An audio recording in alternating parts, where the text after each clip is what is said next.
The weight of survival. Jasmine Brooks stared at the stack of hospital bills on her kitchen table, her hands trembling slightly as she calculated the numbers for the third time that evening. The fluorescent light above her small apartment flickered, casting shadows across the overdue stamps that marked each envelope like battle scars. $23,000. That was what it cost to keep her mother alive for the past 6 months. And the treatments were far from over. The apartment in Brooklyn was barely 400 square feet. But Jasmine had mastered the art of making it work. The futon served as both bed and sofa. The folding table transformed from workspace to dining area. She had become an expert at stretching a dollar, at finding joy in the small victories like finding day-old bread, marked down at the bodega, or discovering a perfectly good winter coat at the thrift store. But no amount of penny pinching could touch the mountain of medical debt that grew taller each day. Her phone buzzed. It was Dr. Harper, her mother's oncologist. Jasmine's heart clenched. Late-night calls from doctors were never good news. "Ms. Brooks, I hope I'm not calling too late." Dr. Harper's warm voice came through the speaker. "Not at all, doctor." "Is my mom okay?" "Rose is stable, don't worry. But I'm calling about something else. Something unusual." There was a pause. "I have a patient, a colleague actually, who's looking for someone with your particular skill set. He's willing to compensate very generously." Jasmine's grip tightened on the phone. "What kind of skill set?" "He needs someone professional, articulate, and presentable for business functions. A personal liaison of sorts. 3 months of work, and the compensation would be enough to cover your mother's entire treatment plan. Including the experimental therapy we discussed, the experimental therapy, the one that could actually save her mother's life, the one that cost more than Jasmine would earn in 3 years at her current marketing job." "Dr. Harper, that sounds too good to be true." "I thought the same thing initially. But Damian Castellano is one of the most respected tech entrepreneurs in the country. He's brilliant, successful, and unfortunately, terrible with people. He needs someone to help him navigate social situations for an important merger." Jasmine had heard of Damian Castellano. Everyone had. At 35, he had built a tech empire that revolutionized data security. His face had graced the cover of Forbes magazine twice. He was also famously reclusive and notoriously difficult. When would he want to meet? Tomorrow? 2 o'clock at his office in Manhattan. Tribeca Tower, top floor. After hanging up, Jasmine sat in the darkness of her apartment, listening to the sounds of the city filtering through her window. Car horns, distant sirens, the rumble of the subway beneath the streets. This was her world, predictable and safe in its own chaotic way. What Dr. Harper was offering felt like stepping through a door into a completely different universe. But when she thought of her mother, pale and tired in that hospital bed, fighting a battle she shouldn't have to fight alone, the decision became clear. The Tower of Dreams, Tribeca Tower, rose into the Manhattan skyline like a crystal sword, all gleaming glass and sharp angles. Jasmine stood across the street, smoothing down her only professional blazer, a charcoal gray piece she had bought for interviews 2 years ago. Her reflection in a shop window showed a young woman trying desperately to look more confident than she felt. The lobby was all white marble and modern art, the kind of space that made you whisper automatically. A receptionist with a perfectly sleek haircut directed her to the private elevator. "Mr. Castellano's office is on the 40th floor. He's expecting you." The elevator ride felt both endless and too short. When the doors opened, Jasmine stepped into a space that took her breath away. Floor-to-ceiling windows offered a panoramic view of the city, making her feel like she was floating above the world. The office was minimalist but stunning, every piece of furniture carefully chosen, every surface clean and uncluttered, and behind a massive glass desk sat Damian Castellano. He was different from his photos. In magazine spreads, he looked polished and untouchable. In person, there was something more raw about him. Dark hair that looked like he had been running his hands through it, sharp cheekbones and eyes the color of storm clouds. He was reviewing something on his tablet and didn't look up immediately. "Ms. Brooks, please, sit." His voice was deep, controlled, with an edge that suggested he didn't waste time on pleasantries. Jasmine settled into the chair across from him, acutely aware of how out of place she felt in this world of glass and steel. "Dr. Harper speaks highly of you," Damien said, finally meeting her gaze. His eyes were intense, analytical. She felt like he was reading her, calculating her worth. Marketing coordinator, Columbia graduate, fluent in 3 languages. Impressive credentials for someone working retail on the side. The mention of her second job at the department store made her cheeks warm. Of course, he had investigated her background. "I believe in hard work, Mr. Castellano." "Damien," he corrected. "If we're going to do this, formality will only make it more awkward." He stood and moved to the window, hands in his pockets. "I need someone for business functions. Dinners, galas, investor meetings.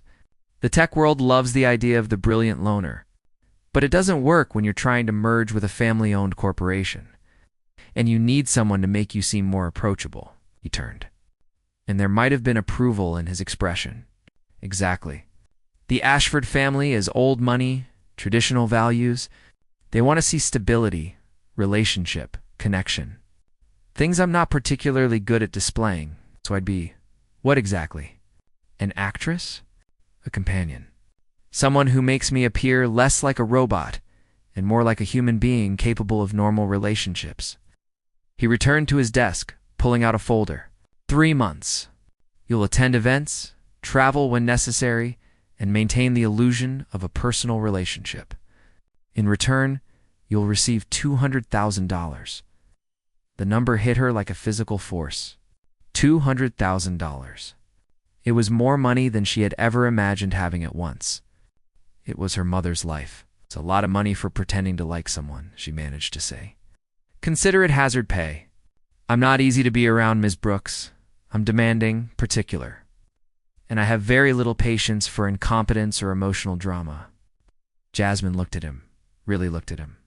Behind the cold exterior and the calculated words, she saw something else. Loneliness. The kind that came from building walls so high that no one could climb them, even if they wanted to. "I have conditions," she said, surprising herself with the steadiness in her voice.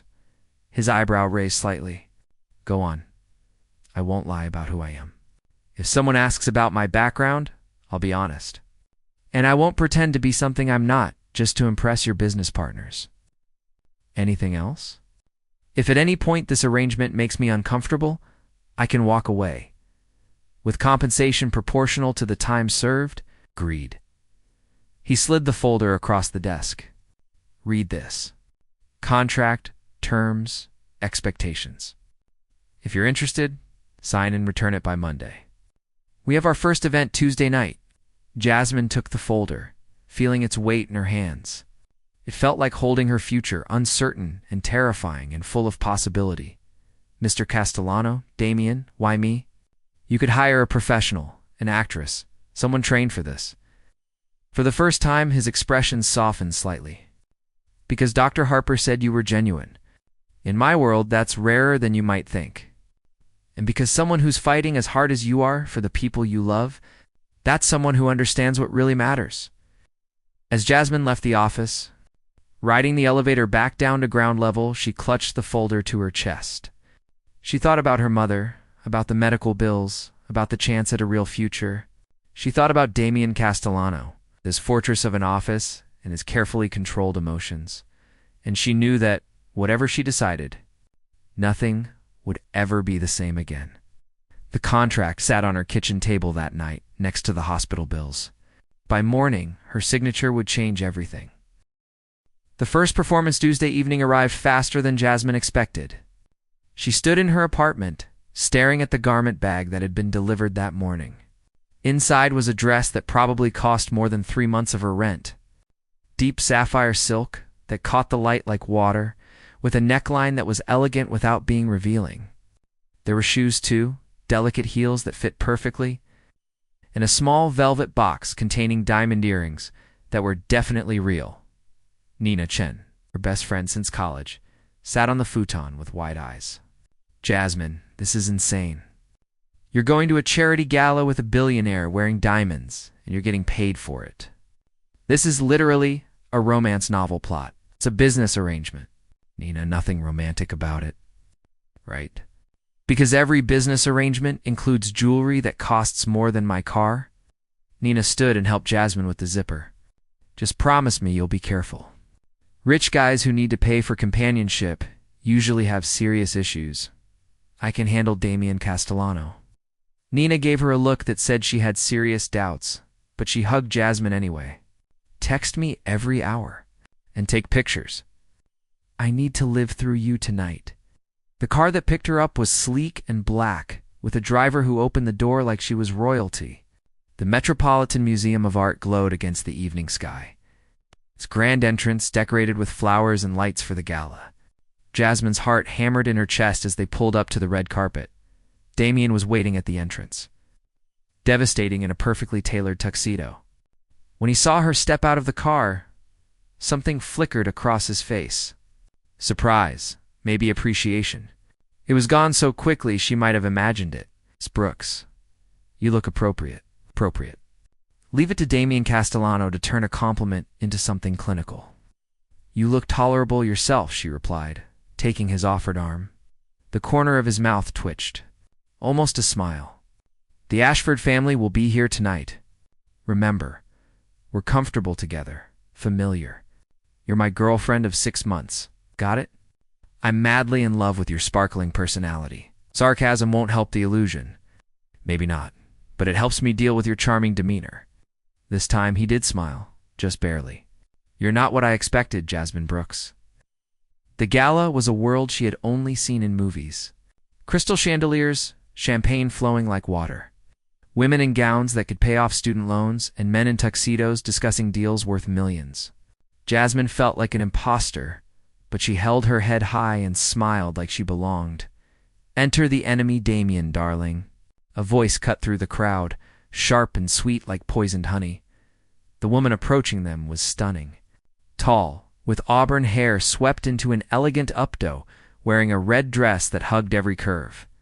Her smile was perfect, but her green eyes were cold as she assessed Jasmine. Vivian, Damien's voice went flat. I didn't know you'd be attending. Oh, I wouldn't miss the event of the season, especially when I heard you'd finally found someone willing to tolerate you. She turned to Jasmine, extending a perfectly manicured hand. Vivian Ashford. And you must be the mysterious new girlfriend everyone's been whispering about. As in the family, Damien was trying to impress. Jasmine shook her hand, noting the deliberate strength in Vivian's grip.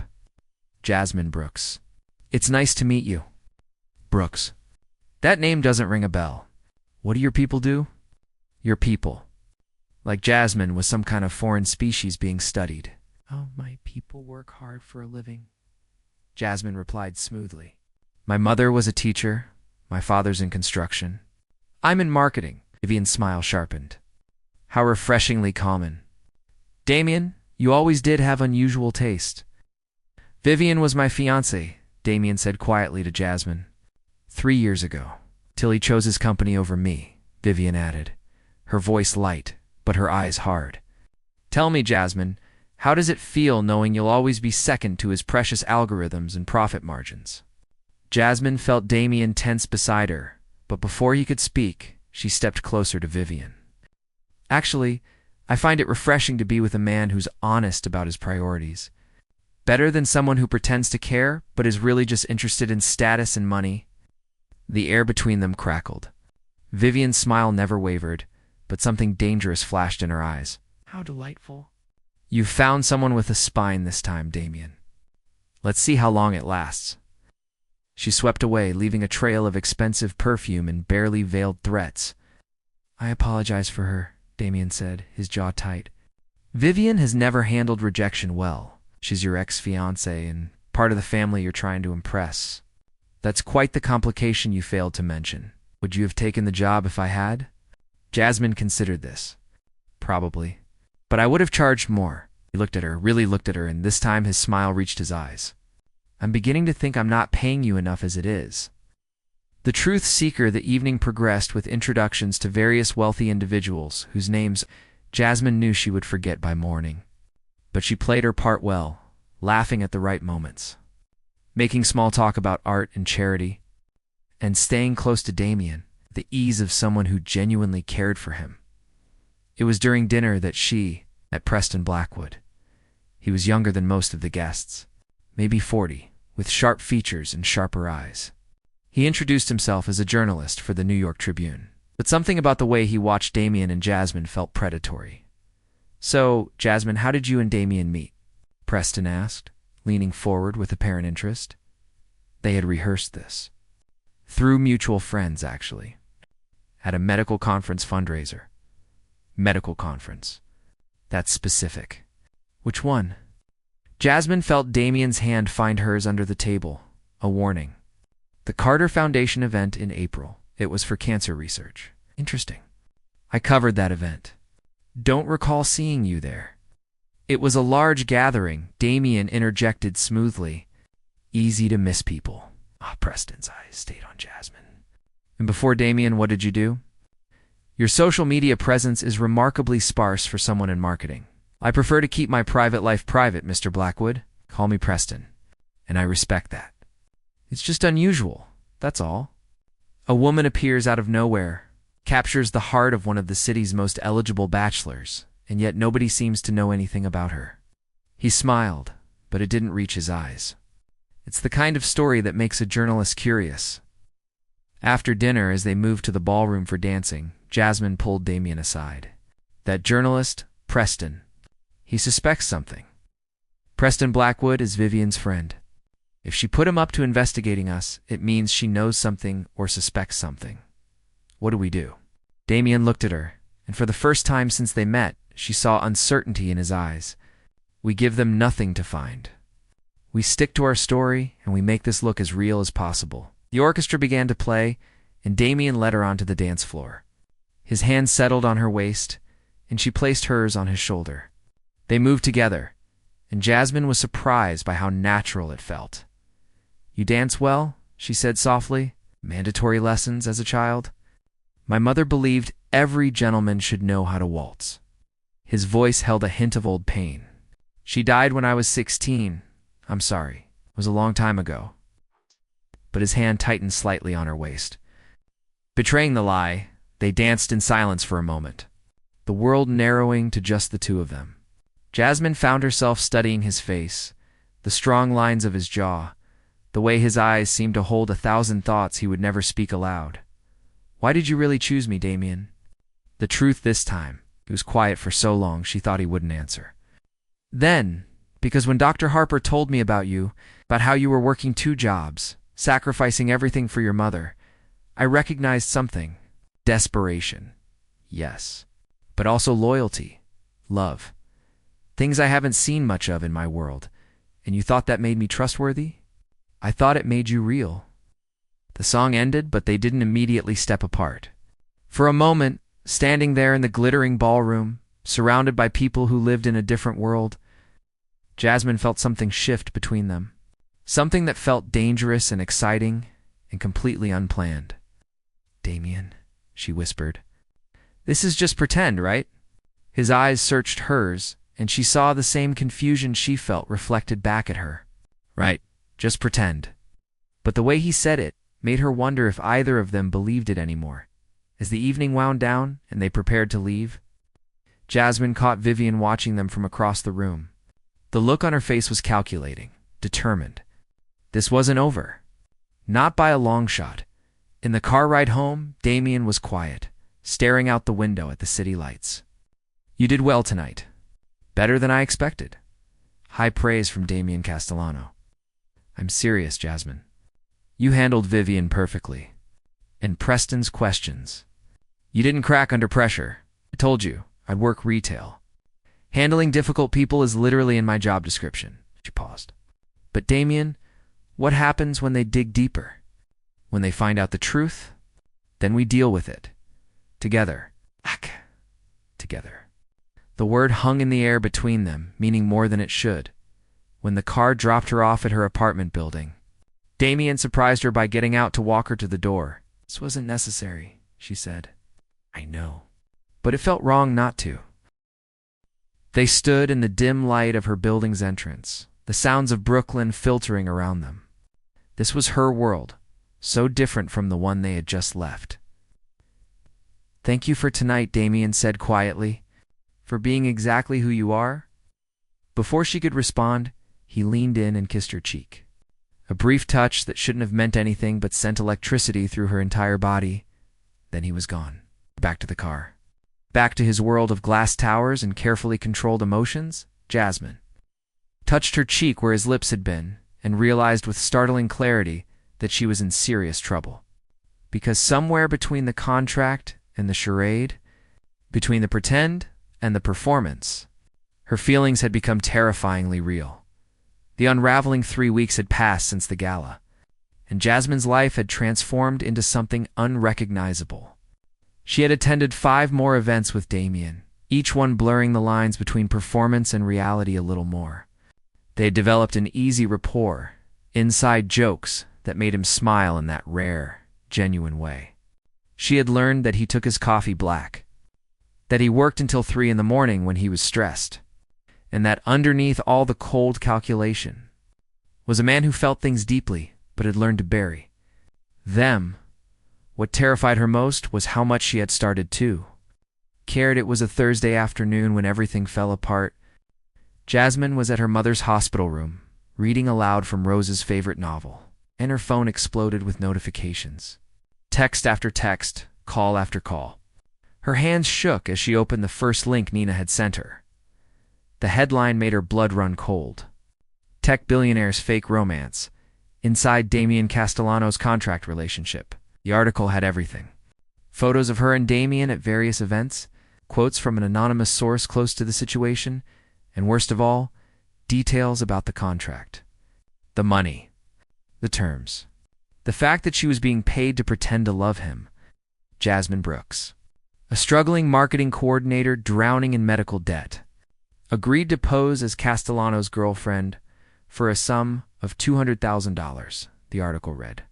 Sources confirmed the arrangement was brokered through Dr. Harper, her mother's oncologist, making this not just a business deal but a transaction born of desperation. Her mother's hand found hers. "Sweetheart, what is it?" "Nothing, Mom. Just work stuff." But her voice cracked, betraying the lie. The article painted her as a gold digger, social climber willing to sell herself for money. It made Damien look pathetic, a man so incapable of real human connection that he had to purchase companionship. And worst of all, it exposed the one thing that had started to feel genuine in her life as nothing more than an elaborate fraud. Her phone rang. "Damien, I saw the article," she said before he could speak. "Jasmine, I'm handling it. My lawyers are already working on a retraction, and I'm trying to find out who leaked the information. It was Vivian, wasn't it?" She knew. She's been planning this since the gala. Most likely. Preston Blackwood wrote the piece. He's her lapdog. His voice was tight with controlled anger. "But Jasmine, listen to me. This doesn't change anything. The contract stands. Your mother's treatment will continue. You'll get your full payment. That's what you care about? The contract?" She laughed, but it came out bitter. "Damien, my name is all over the internet. People are calling me things I can't even repeat. My mother's lying in a hospital bed finding out that her daughter sold herself to pay for her treatment. And you're worried about the contract?" "I'm worried about you," he said quietly. "Then you should have thought about that before you made me part of this mess." She hung up, her hands trembling. Rose was watching her with tears in her eyes. "Baby, tell me this isn't true. Tell me you didn't do this for me." "Mom, I had to. The treatments, the bills. We were drowning, oh Jasmine." Rose pulled her close, and they both cried. "I never wanted this. I would rather die than have you sacrifice yourself like this. Don't say that. Don't ever say that." The confrontation that evening, Jasmine sat in her apartment, her phone turned off, staring at the wall. Nina had come over with wine and takeout, but Jasmine couldn't eat. She felt hollowed out. It's like everything inside her had been scooped away, leaving only shame and regret. A knock at the door made her jump. Nina answered it, and Jasmine heard Damien's voice. "I need to see her." "I don't think that's a good idea right now," Nina said, her voice protective. "Please." 5 minutes. Jasmine stood, smoothing down her sweatpants. "It's okay, Nina. Let him in." Damien stepped into her apartment, and he looked worse than she had ever seen him. His hair was disheveled, his tie loose, and there was something wild in his eyes that she had never witnessed before. "I'm going to step outside," Nina said, grabbing her coat. "But I'm calling in 10 minutes and you better answer." When they were alone, Damien and Jasmine stood on opposite sides of her tiny living room, the space between them feeling like an ocean. "I'm sorry," he said finally, "for all of it. For putting you in this position, for not protecting you better, for every moment of this disaster. Why did you really hire me, Damien? And don't give me that line about recognizing loyalty or needing someone real. Tell me the truth." He ran his hands through his hair, a gesture of frustration she had come to know well. "Because I'm a coward. Because building a company, disrupting an industry, taking on competitors twice my size, that's easy. But letting someone see the real me? Trusting someone enough to let them close? That terrifies me more than any boardroom battle. So you've hired someone instead. Someone who had to stay because of a contract." "Yes, and it was the most selfish thing I've ever done." He stepped closer, but Jasmine, somewhere along the way, something changed. "Those conversations at 3 in the morning when I couldn't sleep, the way you called me out when I was being impossible, how you made me laugh at that terrible opera we had to sit through. It stopped being about the contract." "When?" Her voice was barely a whisper. "When did it stop being about the contract for you? The night of the gala? When you stood up to Vivian? When you danced with me like it meant something? When I dropped you off here and kissed your cheek, and it felt like the most natural thing in the world?" He was close now, close enough that she could see the gold flecks in his gray eyes. "I've been lying to myself for weeks, pretending this was still professional. But the truth is, I'm in love with you, Jasmine Brooks, and I have no idea what to do about it." The words hung in the air between them, raw and honest, and completely terrifying. "You can't," she said, her voice breaking. "You can't love me. This whole thing started as a lie. Then let's make it the truth." "How?" "Everyone knows now. Everyone thinks I'm with you for money. Even if we tried to make this real, there would always be that shadow. I don't care what they think." "Well, I do." The words burst out of her. "I care that my mother is crying because she thinks I prostituted myself for her. I care that every article about me makes me sound like a calculating opportunist. I care that even if my feelings for you are real, which they are, by the way, they're completely real, and that terrifies me. Everyone will always say, I fell in love with your money first." Damien's expression shifted. Something like hope breaking through the despair. "Say that again? That everyone will think I love your money?" "No, the part before that." Jasmine's eyes filled with tears. "That I fell in love with you. Against every bit of common sense I have, against every warning sign, I fell in love with you, Damien Castellano. And I hate it. I hate that it happened this way. I hate that I can't trust my own feelings because they started in a lie." He closed the distance between them, his hands cupping her face. "Then let's start over. No contract. No pretending. Just you and me, figuring this out like normal people. Can't. The damage is done, then we'll fix it together." He rested his forehead against hers. "Jasmine, I spent my whole life building walls, keeping people out, protecting myself. And then you walked into my office in that nervous blazer, trying so hard to look confident, and every wall I built started to crack. I don't want to go back to that lonely tower. I don't want to be the man who's so afraid of being hurt that he pays for companionship. I want to be the man who's brave enough to fight for you, even if everyone thinks I'm with you for money. Even then, especially then, because I know the truth. You're with me despite the money. You're with me because somehow, against all odds, you saw something in me worth caring about." Jasmine looked up at him, this brilliant, a broken man who had inadvertently stolen her heart. "What do we do now?"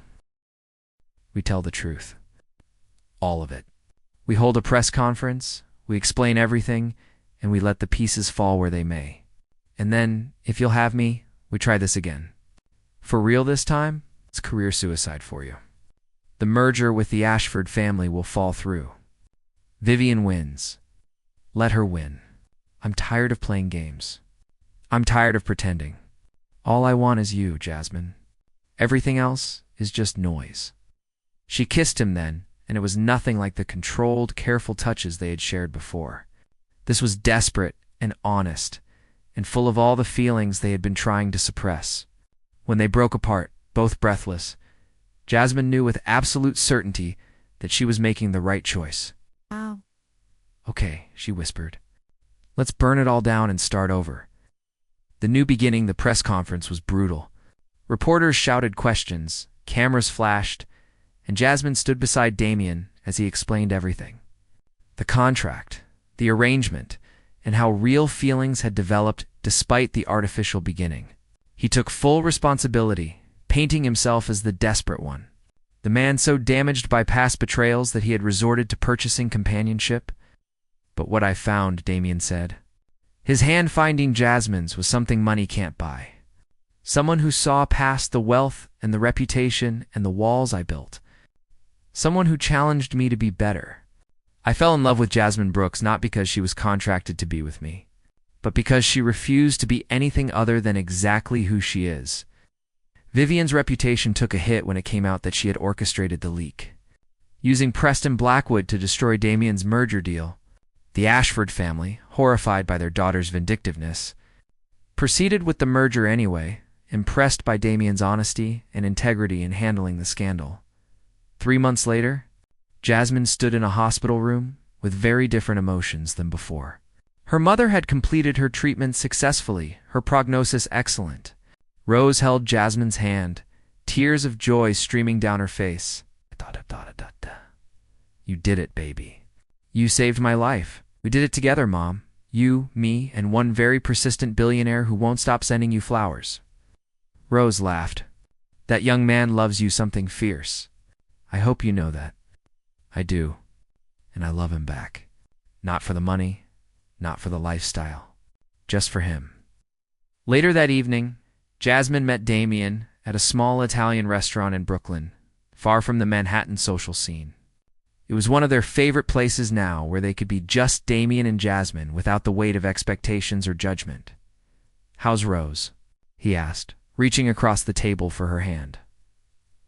"Strong, healthy, grateful. She asked me to thank you again for the flowers. You know you don't have to keep sending them, right?"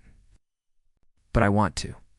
He smiled, that rare, genuine smile that still made her heart skip. "I've been thinking about something. It's a dangerous activity for you. I'm serious. What if we left?